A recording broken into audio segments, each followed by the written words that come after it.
सभापती महोदय, मंत्री महोदयांना विषय मंत्री महोदय विषय आपल्या लक्षात नाही आला। जी योजना मोठी होणार आहे 2700 कोटीची स्वतंत्र आहे।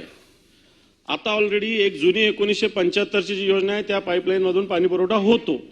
तुम्ही जे सांगितलं 130 MLD त्या जुन्या पाईपलाईन मधून होतं, पण ही जी पूर्ण 384 MLD तुम्ही सांगितली जी 2050 चं नियोजन आहे, ती योजना काही एप्रिल अखेर पूर्ण होणार नाही। योजना जी एप्रिल अखेर होऊ शकते पूर्ण, जी 75 MLD पाणी देण्याची 193 कोटीची योजना आहे, ही एप्रिल अखेर पूर्ण होऊ शकते। ती जी 388 MLD ची बिलकुल होऊ शकत नाही आत्ताच्या घडीला। माझा प्रश्न असा आहे की 130 MLD ऑलरेडी आता पाणी येतं, 75 MLD ची योजना आपली 1 महिन्यात पूर्ण होईल असं धरून चालू। माझं म्हणणं असं की 130 MLD येतं, शहराची गरज तुम्ही 288 सांगितली, इंडस्ट्रियल धरून 288 आहे, पिण्याच्या पाण्याला 240 MLDच लागतं संभाजीनगर शहराला।